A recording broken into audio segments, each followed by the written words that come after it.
Hello everyone, welcome to iExam B. दोस्तों बहुत स्वागत है आप सभी का एग्जाम बी इस प्लेटफॉर्म में to make your preparation 50% faster. मेरा नाम है कैलाश तिवारी। दोस्तों आज लास्ट डेट है for the SIDBI opportunity. SIDBI क्या है? Small industries development bank of India है और ये एक स्पेशल रिक्रूटमेंट लेकर आया है grade A as well as grade B में। और इसमें journalist as well as specialist दोनों की अपॉर्चुनिटी है। इंपॉर्टेंट ये है कि आज लास्ट डेट है और ये अपॉर्चुनिटी क्या है पहले वो समझ लेते हैं। यहाँ पे ग्रेड ए जनरल स्ट्रीम में 50 वैकेंसीज है। अपॉर्चुनिटी अगर ऐसे देखें तो यहाँ पे सैलरी 1 लाख प्लस होगी और अलाउंसेस एक्स्ट्रा होंगे। साथ ही साथ ग्रेड बी में अगर आप देखेंगे तो यहाँ पे जनरल की 10 वैकेंसीज हैं, लीगल की 6 वैकेंसीज है, आईटी की 6 वैकेंसीज है, टोटल वैकेंसीज 22 है। लेकिन यहाँ पे सैलरी 1,15,000 प्लस अलाउंसेस रहने वाली है। तो आप समझ ही सकते हैं कि अपॉर्चुनिटी कैसी है, कितनी अच्छी है। इम्पोर्टेंट क्या है? इम्पोर्टेंट है आज ये लास्ट डेट है for the form filling. Okay. और इसके ही 20 डेज बाद आप देखिए दिसंबर 22 को इसका ऑनलाइन एग्जामिनेशन होना है और मेंस का जो एग्जामिनेशन है वो जनवरी 19 को होगा और फरवरी में इंटरव्यू होगा। तो आपके लिए बहुत इंपॉर्टेंट है फर्स्ट ऑफ ऑल ये समझना कि ये अपॉर्चुनिटी आपके लिए है कि नहीं है। और दूसरी बात ये कि आप इसके लिए एलिजिबल हैं कि नहीं है, क्योंकि हर एक ग्रेजुएट इसके लिए एलिजिबल नहीं है और जो एलिजिबल है दोस्तों उनके बहुत अच्छे चांसेस हैं इसमें सिलेक्शन होने के। ओके।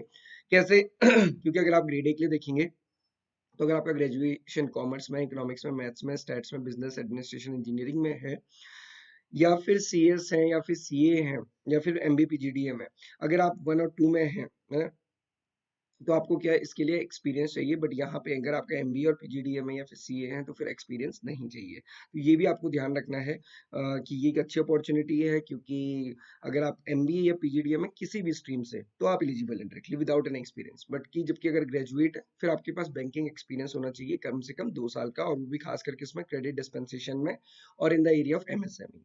तो अब आप समझ सकते हैं कि कितनी स्पेसिफिक इसमें एलिजिबिलिटी है। अगर आप इसमें बिलोंग करते हैं तो ये आपके लिए अच्छी अपॉर्चुनिटी है। सिमिलरली ग्रेड बी में अगर आप देखिएगा ग्रेजुएशन चाहिए प्लस 5 ईयर का परमानेंट ऑफिसर वाला एक्सपीरियंस चाहिए। तो ये भी एक अपने आप में बहुत अच्छी अपॉर्चुनिटी है। मतलब किसके लिए है? सिर्फ और सिर्फ बैंकर्स के लिए है जिनका 5 साल का बैंक में ऑफिसर का एक्सपीरियंस है, चाहे किसी बैंक में हो, प्राइवेट सेक्टर, पब्लिक सेक्टर और एआईएफआईज या फिर रेगुलेटरी में, सब एलिजिबल हैं। 5 ईयर का एक्सपीरियंस होना चाहिए ग्रेजुएशन के बाद और ग्रेजुएशन किसी भी स्ट्रीम में चलेगा। सो ये आपको देखना है। और यहाँ पे एज मैक्सिमम 30 है, यहाँ पे मैक्सिमम एज 33 है। ओके। एग्जामिनेशन पैटर्न की अगर हम बात करेंगे, यहाँ पे प्रीलिम्स सबके लिए कॉमन है, चाहे ग्रेड ए ग्रेड बी। यहाँ पे इंग्लिश, रीजनिंग, क्वांट्स और कंप्यूटर ये क्वालिफाइंग है। सिर्फ आपको कट ऑफ क्लियर करनी है और सिलेक्शन आपका फेज 2 के लिए होगा जनरल अवेयरनेस, एमएसएमई और स्पेसिफिक टेस्ट के बेसिस पे। तो आप यहाँ पे देख सकते हैं 100 मार्क्स का ये वाला पार्ट है जिसके बेसिस पे आपका सिलेक्शन डिसाइड होगा। और इसमें सिर्फ और सिर्फ अगर आप कहेंगे तो मेजरली ब्रॉड टॉपिक एक ही है, वो कौन सा? एमएसएमई। तो आपको एमएसएमई ही पढ़ना है अच्छे से, फेज 1 के लिए भी, फेज 2 के लिए, और उसी से मेजर आपकी चीजें कवर हो जाएंगी। जैसे हम कहते हैं नाबार्ड में, ईआरडी भी पढ़ना है, ईएसआई पढ़ना है, जीई पढ़ना है, तो यहाँ पे सिर्फ और सिर्फ एमएसएमई पढ़ना है। तो दोस्तों ये एक अच्छी अपॉर्चुनिटी है, बहुत अच्छे से इसको प्रिपेयर कीजिए। अगर आपने फॉर्म नहीं फिल किया तो आज लास्ट डेट है, फॉर्म जरूर फिल कीजिए। IExam is providing best course for set B grade A, जिसमें आपको content to the point short मिलता है और उसके साथ साथ मॉक टेस्ट और लाइव सेशंस, जो स्पेशल लाइव सेशंस हैं बाय द एक्सपर्ट फैकल्टी या फिर जो हमारे एक्सपर्ट्स हैं उनके द्वारा। So this is all for today. Thank you for watching this video, और अगर आप एलिजिबल हैं तो फॉर्म जरूर फिल। Thank you for watching this video and have a great day.